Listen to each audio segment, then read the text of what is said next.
Hello, welcome to Petrol Media. I'm your host, Terrence, and today I wanted to try out a couple of things. We've already done a video showing how powerful the One Plus is, even today with the Live 3 out. The fact that it can handle so many channels of audio with expansions or plugins or various things. Now, we already know with instrument plugins, max is 8. So I'm not saying you're going to go above that number.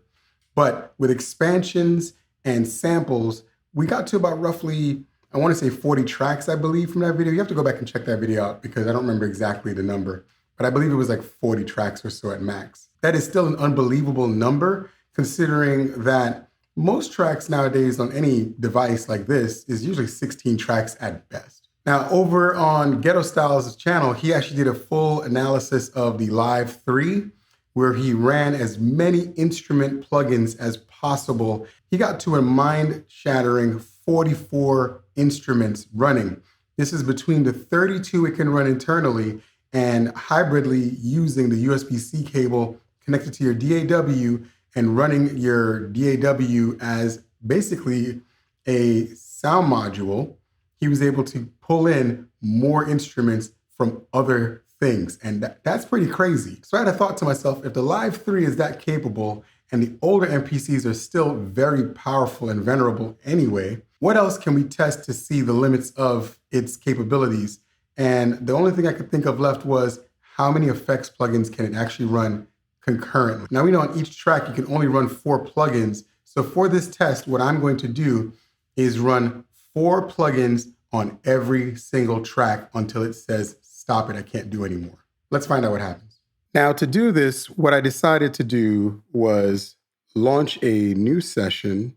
So we're gonna start with a new project and we're gonna put together a quick beat, nothing too serious, something basic. So I'm gonna open up the expansions. I'm going to go down to the Phantom X expansion by Cubelis. This is one of my favorites. So we're gonna load up the drum kit.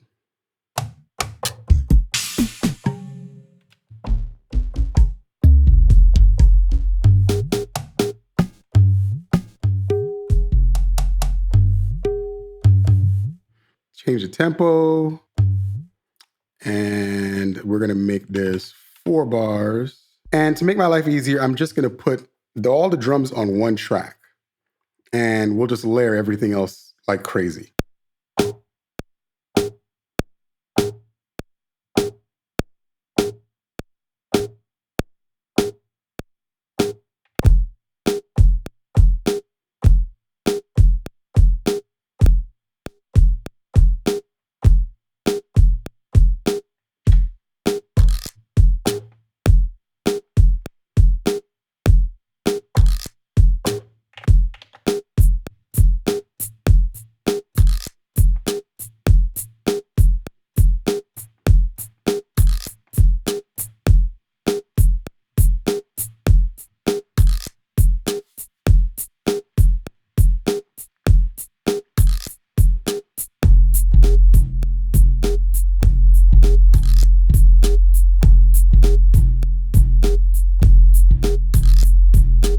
I already see a flaw in one of my plans. So this track, I'm just gonna have to put as a separate track, and that's fine.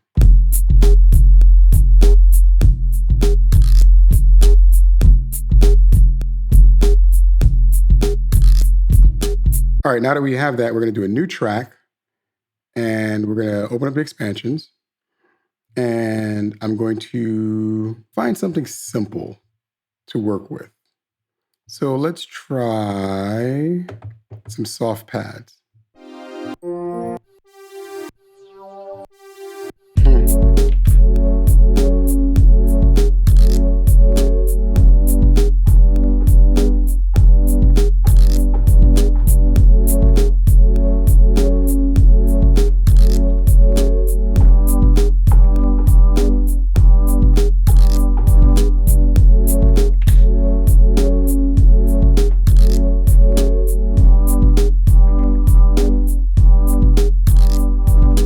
Now, this track is just basic, right? Nothing too complicated. And I'm not going to add much more. What I will do is I might vary the sounds just so it's not, concurrently the same sound, because that would just get real monotonous and annoying. But we're going to stack, stack, and stack. Right now with his expansion, he has it set with the air limiter on everything. And what I'm going to do is I'm going to put the channel strip on every single track, which is kind of cool that as long as you hold it down, it automatically selects the channel strip. But then I'm also going to add Flavor Pro on all of these tracks. For the kicker, we're going to add Fly Tape 2. So now,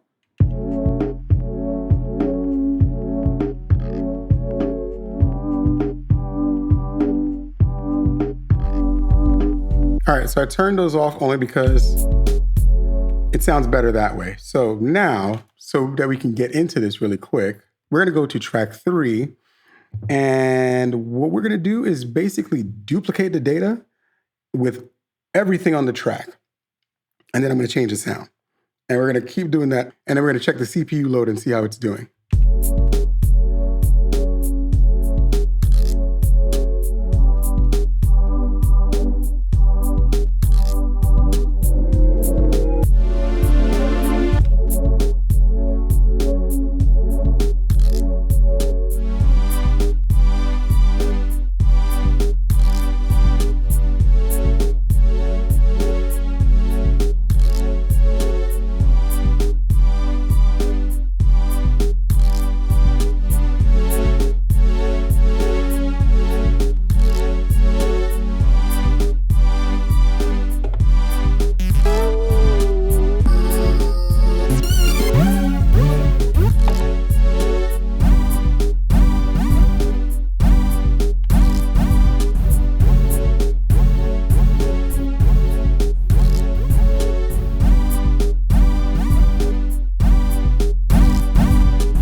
So right now for CPU load resting, we're at 34% running,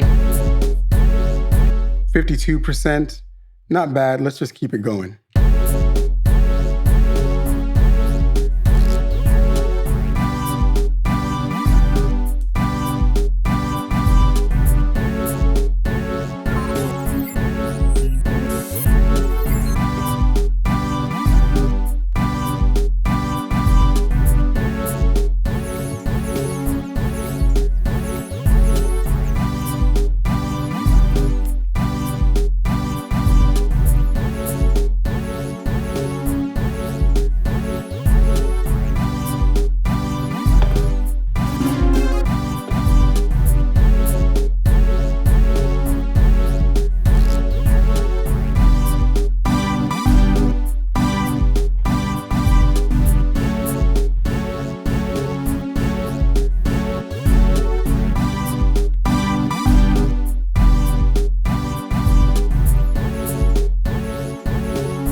I have a flaw in the plan. I didn't realize it wasn't copying things. Let's start loading things. I thought it was just going to do what I asked it to do. Boy, was I wrong. Okay, so now let's check this. Yeah, there we go. Look at that. We're at 90% resting. And let's see what it sounds like.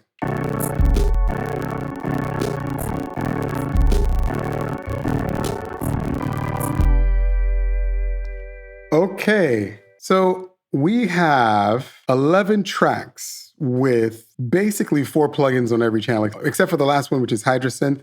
I'm going to start deleting tracks, and then we're going to see if the sound quality improves.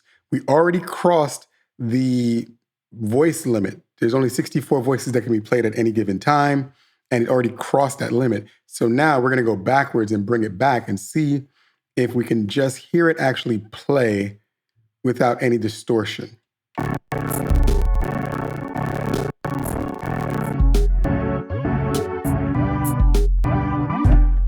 Seriously, it just took one track? Yeah, CPU went right down to 69%. So let's see if we can fix that. How do we fix this? Okay, so now what I'm going to try is I'm going to go ahead and duplicate it. I'm going to see if the problem was the instrument I chose. No. So our physical limit for this is 10 tracks with every single track having a plugin on it. And mind you, the first 2, I turned them off. I'm actually going to turn them on, and let's see if that affects it. Yeah, it can't do it. So what does that mean? What do we have? Just running what we have right here, that means that the max amount of plugin effects is 36 plugins. Mind you, I did use heavy plugins. Flavor Pro is not a light plugin. It is a plugin with multiple layers. For the hardcore MPC users, they know everything about this. But for those who don't know, you have a ton of stuff going on in here. You have the general tab that gives you the overhead control of each of the actual settings. Then you go in and you have a little bit deeper dive. You have the pitch, distortion window, digital, vinyl, volume, the timbre. You can literally blend all of these things and add even more control to it. And then the top section is intensity, EQ cutoff, the width of it, and the gain. There's a lot going on in just that plugin alone. And then you go to Fly Tape 2, and you have speed, saturation, mute, reverse, warble, lo-fi, break, and stutter. There's a lot going on just here inside of those 2 plugins. Theoretically speaking, if you used really light plugins, you could probably get further. But using heavy plugins and even just a simple channel strip, and mind you, the channel strip is always working. As long as those 3 things are on, EQ, gate, compressor, it is always working. The only way the channel strip is not working is if you turn it off. This actually doesn't sound half bad. Just give me 2 seconds because now I'm starting to get a little obsessed with it. I'm like, you know what, I can make this sound good. So 2 seconds.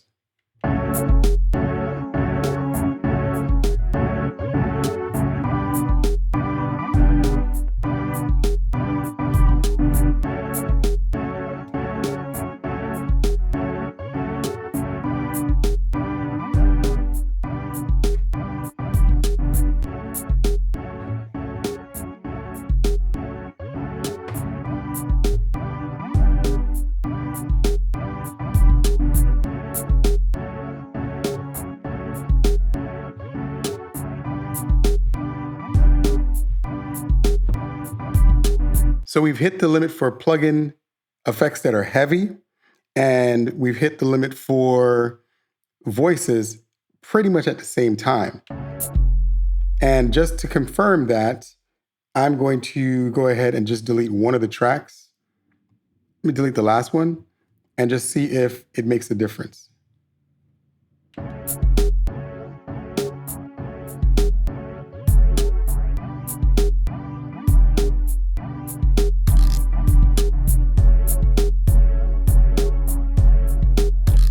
I had to delete 3 tracks to get the voices back. I think I'm going to save this.